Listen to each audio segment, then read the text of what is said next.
Bryce Mitchell says, I've been exploring mines. It's creepy down here, showing something he apparently discovered. Marvin Vettori trying to distract himself from the fact that I lost to a guy that I know I'm better than by reading the JFK files, talking about losing to Roman Dolidze over the weekend. Jon Jones apparently needs 6 months to train for Tom Aspinall, so if he did fight him, maybe in the fall. Dude, 4.5 months since that fight, did he not train? Train with Aspinall in mind? Did he not full well know the undefeated champion, or rather undisputed champion, was going to take on the interim champion? What do you mean you need 6 months? 6 months from when? 6 months starting when? Dare do I guess? You mean from right now, don't you? Anything that I am saying aside from 6 months from now is silly, as a matter of fact, isn't it? You wouldn't have even brought it up unless you meant from now. So of course it's from now. That's very interesting to me. BKFC returning to Philly, March 21 for a fight night card, a little smaller event than the one they did earlier. It'll be at the 2300 Arena. Natan Levy no longer in the UFC, but he's representing Israel at the World Kyokushin Karate Championships, April 27th in Tokyo, Japan. New reports suggest UFC pay-per-view sales declining at an alarming rate, much faster than previously expected. The decline in sales may be linked to lack of major stars like Conor McGregor, major mainstream stars like Conor McGregor. Some suggest maybe less compelling fight cards because they have so many fight cards. And also, a lot of people just stream and don't want to pay so much for pay-per-views. Number one is the Johnny Bon John. And the second, Anderson Silva. That's what I think. Number three, GSP. For me, number three, GSP. Yeah. After Minnie Mouse, Minnie Mouse. No. Demetrius Johnson often has some contrarian takes. One of them maybe being that weed is a PED. Never done anything. I just started smoking weed recently. How's that going? Oh, phenomenal. Dude, I blazed up one time, went to the gym, did 15 rounds the next day, and I was like, this shit's fucking PED. I was faster. I can feel. I mean, I've never heard nobody say that. Really? You serious? Oh man, I felt fast fuck that day. I was like, oh wow. It's a mental. I guess it's a mental thing. I felt fast, and I texted my coach like, dog, this shit right here is a PED. He goes, no, you just got some well needed rest. That's what you got.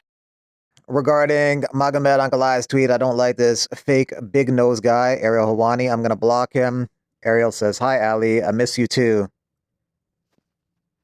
That's crazy because Magomed got a schnoz too. Is he saying the nose is fake? That's definitely a real nose. Ali losing his touch. Yeah. Oh, this is a tweet from Mohammed Big Ankalaev, a.k.a. Magomed Ankalaev, who apparently has changed his name, tweeting me yesterday after I applauded his tweet saying, Alex, when you're ready to go again, you deserve this. I don't like this fake big nose guy. I'm going to block him, which he did. And of course, we know that that's not him writing that. Magomed's a good guy, salt of the earth guy. That's of course his manager Ali, who still is keeping up with this feud with me 6 years running. 2019. We used to talk on the phone all the time. He used to call me like literally 5-6 times a day, ask me about World Series of Fighting and all the other stuff that's going on in his life. But then when I got to ESPN and he realized, hey, wait a minute, it's actually better to not be on my quote unquote side and be against me, to curry favor with his boss Dana White. He did this whole thing where he turned on me, and so there he is, still tweeting me all these years later. My old friend Ali, the kind of guy that you want on your side, the kind of guy that you want in your corner, the kind of guy that like he'll be. He'll be at all your fights. He'll be in the cage after your fights. You're fighting in London, he'll be there.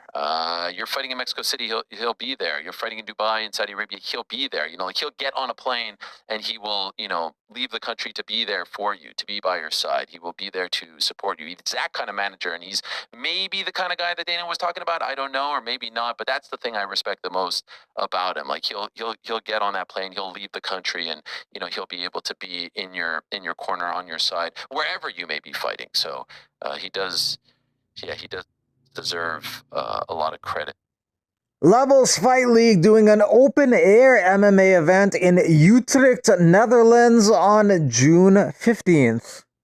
Athlete Q&A on Friday with Patty Pimblett and Michael Venom Page, and then you got the ceremonial weigh-ins right after that. Former UFC fighter Johnny Munoz fighting in Tijuana, Mexico on April 6th. Sean Brady, a slight favorite over Leon Edwards in the main event on Saturday. He's probably going to try and use a similar strategy to Belal Muhammad. Get the fight to the ground. He's more dangerous on the ground with submissions than Belal.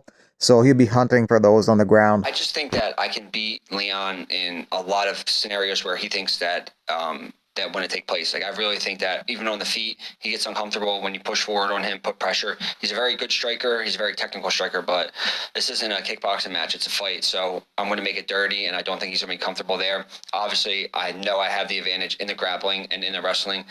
And, yeah, I'm going to mix it all together. And at the end of the day, everyone keeps talking about the O2 and all these people.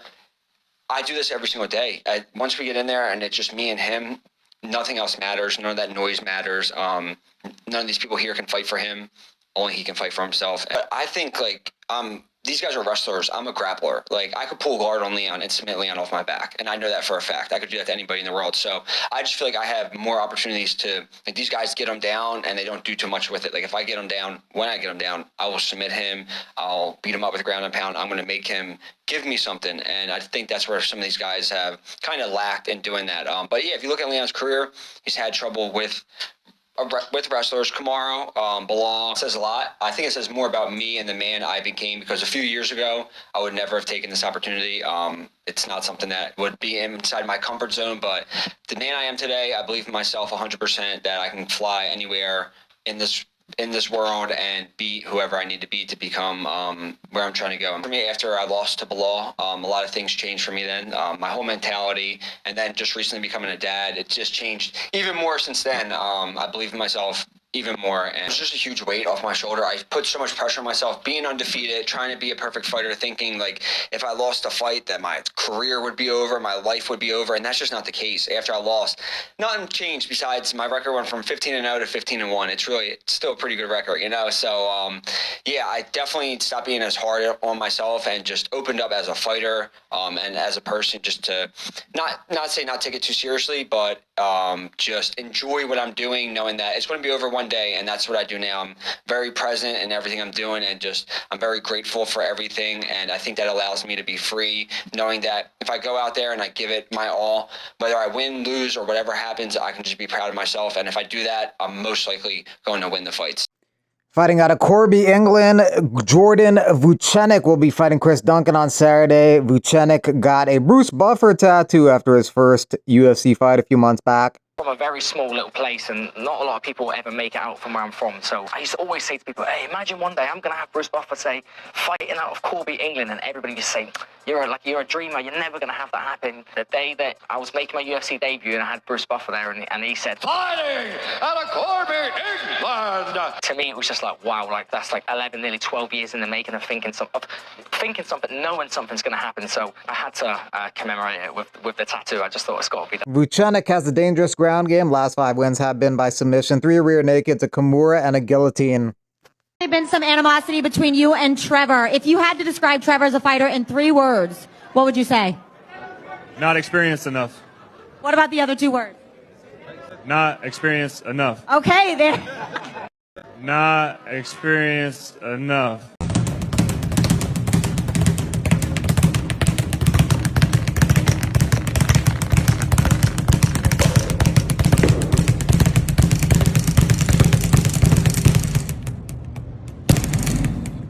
Muscle stash, baby.